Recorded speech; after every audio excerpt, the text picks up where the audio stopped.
Guys फेरि म तपाईहरुको सामने आइसकेको छु वक चाइनिज सेफ दिपेश। आज म तपाईहरुको सामने एउटा इजी रेसिपी शेयर गर्नु गइरहेको छु। त्यो पनि 5 मिनेट्सको तपाईहरुको ज्यादा टाइम वेस्ट हुनेवाला छैन।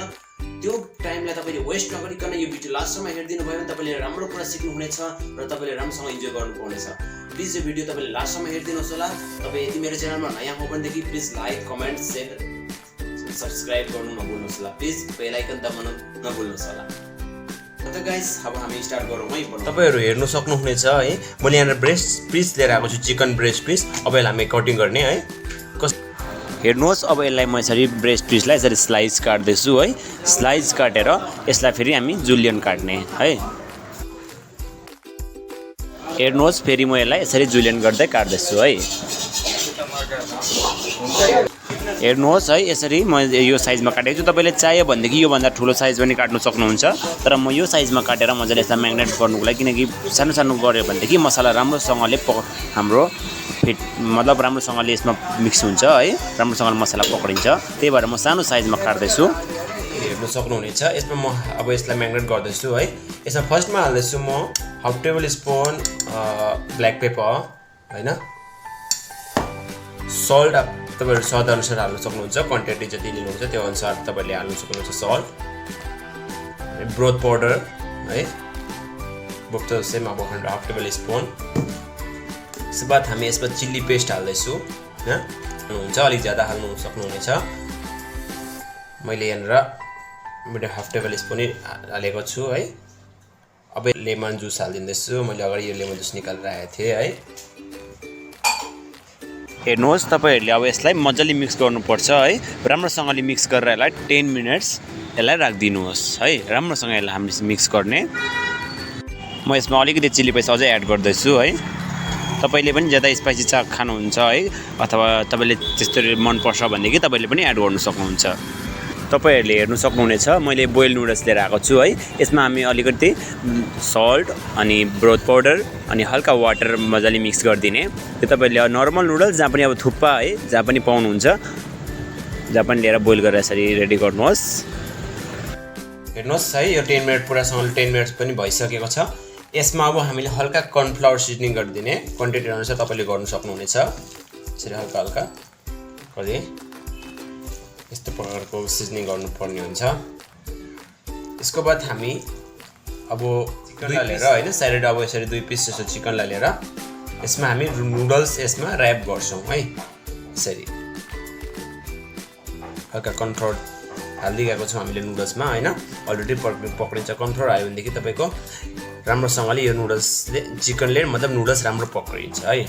यसरी तपाईले हल्का हल्का गरी यसरी पेर्नुहोस्। फेरि अब यतिकै बस। फेरि यसलाई फेरि तपाईले माथिबाट कर्नफ्लावर हाल्दिनुहोस्। फेरि हेर्न सक्नुहुनेछ है। यस्तो प्रकारले यसलाई चिकनलाई मतलब बाहिरबाट पुरा नुडल्सले बेर्नु पर्ने हुनेछ। यसरी बेर्नुहोस्। म सबै यसलाई एक एक गरी यसरी बेर्दिन्छु। हेर्नुहोस्, म सबै एक एक गरी यसलाई यसरी बेर्दिन्दैछु है। तपाईले राम्रोसँग टाँसेन भनेदेखि हल्कासँगले माथिबाट यो टाइममा पानी हल्का यसरी लगाएर फेरि तपाई कर्नफ्लावर हल्का हालेर हैन, फेरि नुडल्स हाल्न सक्नुहुन्छ। यसो गऱ्यो भने चाहिँ राम्रोसँग चाहिँ पक्रिन्छ है, नुडल्स मजाले टाँसिन्छ यसमा। यो हाम्रो क्रेन्ची चिकन रेस्टुरेन्ट स्टाइलमा है। हेर्नुहोस्, राम्रोसँग पक्रेको छ।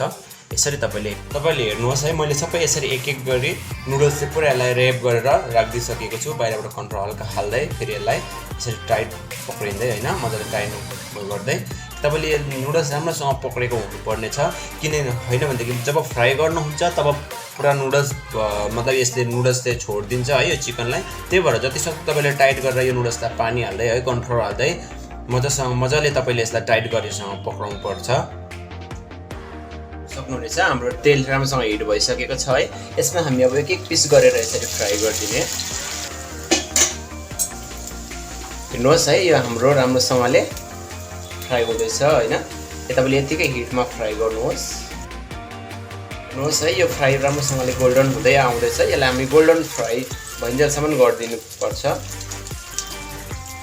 गोल्डन भएर आउँदैछ यो है राम्रोसँगले। हेर्नुहोस्, यस्तो प्रकारले यो पुरापुरी यो त फर्स्टमा हालेको थिएँ, यो त भइ पनि सकेको छ। अलिक यसलाई फेरि एकछिन फ्राई गरिदिने राम्रोसँगले। तपाईहरुले यो नुडल्स जब यसमा र्याप यसरी तपाईले टाइट पकाउनुहुन्छ हैन जसरी तपाईले यस्तै नुडल्सले र्याप गर्नुहुन्छ त्यतिबेला चाहिँ राम्रोसँग ध्यान राख्नुपर्छ तपाईले त्यतिबेला राम्रोसँगले नुडल्सलाई र्याप गर्नुभएको छैन भने के पुरा निस्किन्छ फेरि यतिबेला यही टाइममा तपाईको निस्किन्छ त्यही भएर चाहिँ अगाडि नै तपाईहरुले यसलाई नुडल्सलाई राम्रोसँगले र्याप गरिदिने है तपाईहरुले हेर्न सक्नुहुनेछ है हाम्रो यो पुरा राम्रोसँगले फ्राई भइसकेको छ यसलाई अब हामी एउटा टिस्यु पेपर एउटा प्लेटमा टिस्यु पेपर ओछ्याएर त्यसको माथि राख्दिने